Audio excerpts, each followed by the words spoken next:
Bang, Selamat sore semuanya, ya gimana? Oke, Bang, ini terkait masalah Ruben kan belum selesai yang kemarin. Oke. Tiba-tiba kemarin Polres Jaksel lewat Humas mengumumkan bahwa Ruben berstatus tersangka Oke.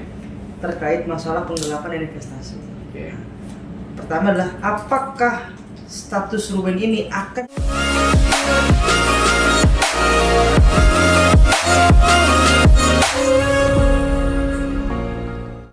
Bang, ini Selamat sore semuanya, ya gimana? Oke, Bang, ini terkait masalah Ruben kan belum selesai yang kemarin. Oke. Tiba-tiba kemarin Polres Jaksel lewat Humas mengumumkan bahwa Ruben berstatus tersangka Oke. terkait masalah penggelapan investasi. Oke. Pertama adalah apakah status Ruben ini akan mempengaruhi sangat di proses yang sedang dilalui ini adalah hak asuh. Gitu ya. Baik. Jadi kedua-duanya ini kan belum ada namanya kepastian hukum ya. Nah itu ya dulu deh ya. Belum ada kepastian hukum. Ini juga kasusnya dengan mantan istrinya belum ada kepastian hukum, artinya belum ada keputusan. Oke. Semuanya kita mengandai-andai atau menduga-duga.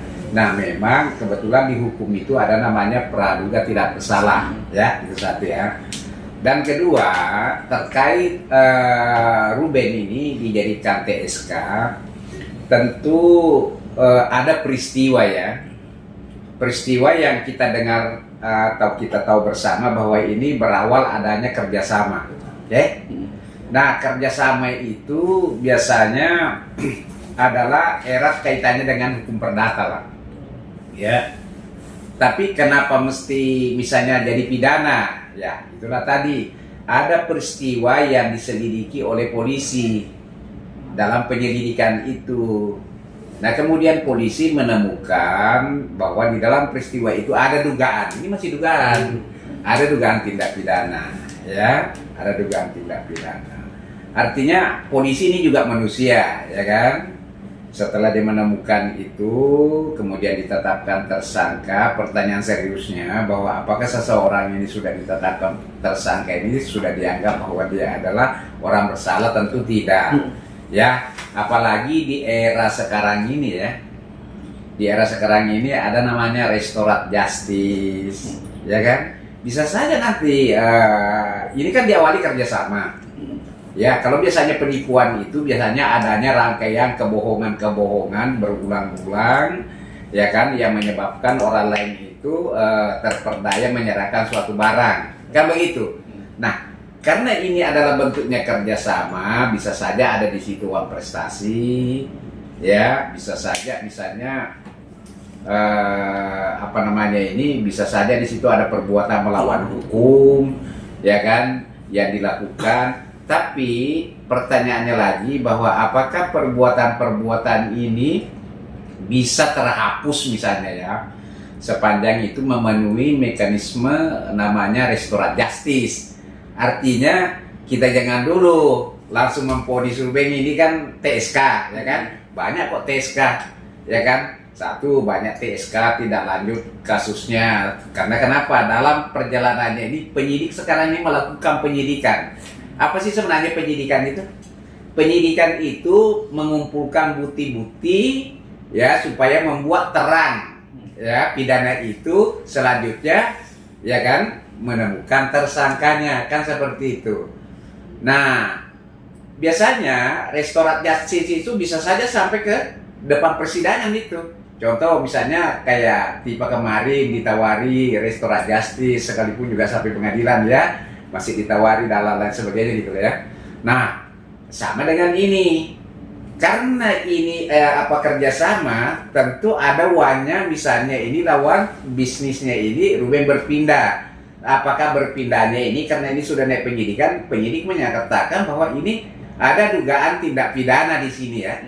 Tapi karena ini bisa semuanya diselesaikan dengan baik, bisa saja terjadi itu karena masing-masing kita orang menafsirkan ya. Penyidik ini mungkin karena saya tidak boleh masuk materi ya, penyidik ini bahwa ini sudah ditemukan dua alat bukti yang menjelaskan bahwa memang terjadi itu penipuan dan penggelapan itu ya. Tapi itu tadi kata kuncinya bahwa ini masih bisa diselesaikan. Kita tidak boleh memvonis Pak Ruben untuk saat ini, ya. Semuanya adalah praduga, ya, seperti itu ya. Oke. Terus selanjutnya, Ini Bang Ali, berarti tidak ada kepastian yang mengatakan, karena kan digembar-gemborkan bahwa TSK sudah pasti dia akan kalah di hak asuh, gitu kan, seperti itu kan? itu peristiwa hukumnya beda. Peristiwa hukumnya beda. Namanya peristiwa hukum beda itu, ya kan? Boleh saja mengandai-andai bahwa bisa kalah dan lain sebagainya kan? Tidak seperti itu. Ini kan peristiwa hukumnya berbeda, satu pidana, satu gugatan perdata, ya. Kalau pidana itu yang digali itu adalah materialnya, kalau perdata itu adalah formilnya. Kita harus bukti-buktinya kan, ya seperti itu. Ini kan banyak sekali teman Ruben yang akan membantu Ruben untuk menyelesaikan masalah ini ya, makanya bahwa berarti ketika berarti Ruben saat ini bisa ya Pak, ketika dia menyelesaikan 3,5 M ini akan gugur status tersangka, seperti itu. Ya sama aja. Ya kemarin kan ada peristiwa tuh Niki ya, setelah uang itu dikembalikan kan sudah selesai. Kan begini, saya pikir orang-orang itu melaporkan polisi itu tujuannya itu bagaimana sebenarnya uangnya kembali. Saya pikir juga pelapornya juga punya hati nurani lah, bahwa ketika misalnya uangnya dikembalikan, ngapain juga mau dilanjutkan seperti itu.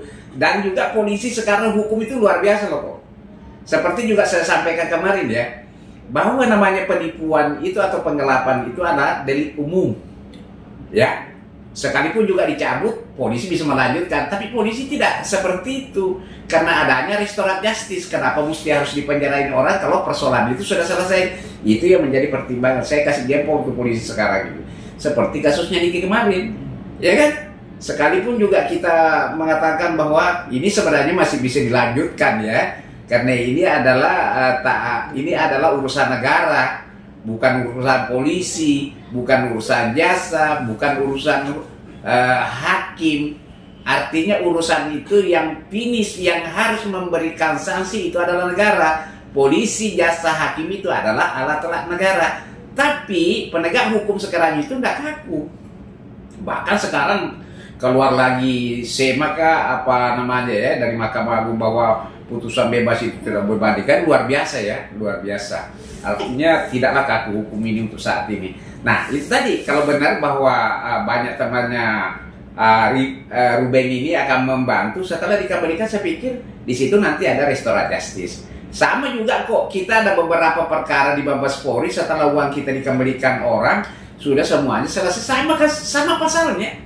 Ya mungkin bedanya kali, karena ini kan penggelapan dalam jabatan ya, karena ini berkaitan dengan PT. Tapi setelah mereka kembali ke uangnya, selesai kasusnya. Berarti tidak ada korelasinya ya Bang ya? Oh ya, sama sekali tidak ada. Itu sama sekali tidak ada ya, sama sekali tidak ada. Tapi begini, makanya tadi saya bilang, jangan juga sekarang kita langsung memvonis orang bahwa orang ini sudah TSK, benar-benar sudah di kepala kita bahwa orang ini bersalah. Di hukum itu ada namanya praduga tidak bersalah. Kedua, hukum saat ini itu tidak kaku. Ya, sekalipun juga itu adalah di umum, ya, ancamannya di atas misalnya 5 tahun, ya mekanisme daripada restoratif justice itu harusnya di bawah 5 tahun, tapi tidak kaku. Polisi juga bisa menyelesaikan itu. Karena begini sebenarnya ya, hukum itu sebenarnya tidak harus bawa formil material. Tapi yang dilihat sekarang oleh penegak hukum itu, kalau benar-benar penegak hukum, ada 3 yang benar-benar harus diperhatikan. Apa itu? Kepastian hukum, ya kan? Manfaat hukum, keadilan. Ini loh, ya kan? Kalau kepastian hukumnya, oh jelas undang-undangnya seperti ini, tapi setelah diterapkan undang-undangnya seperti ini, manfaatnya apa? Tercapai nggak tujuannya hukum itu, keadilan? Nah ini yang menjadi pertimbangan saat ini. Itu kalau benar-benar orang hukum atau sarjana hukum. Beda kalau sarjana undang-undang. Sarjana undang-undang itu hafal teori, ya hafal pasal, endingnya bodoh-bodoh temennya. pengacara goblok, biasa banyak yang begitu. Banyak. Ya, seperti itu ya. Itu. Terus Bang, apa lagi? mau bertegas saja berarti kalau tadi kan terkait SK-nya kan terkait hak asuh anak. Kalau sekarang karena ini sudah memasuki ranah persidangan, Bang, status tersangkanya itu tidak berpengaruh sama sekali ya, Bang, untuk persidangan dan segala macamnya. Kalau menurut saya itu tidak terpengaruh. Tapi saya sih maaf aja, ini pendapat pribadi saya bahwa seperti tadi ada pertanyaannya rekannya bahwa banyak teman-temannya Ruben ini mau membantu. Saya yakin setelah dia itu sudah selesai, ya kan?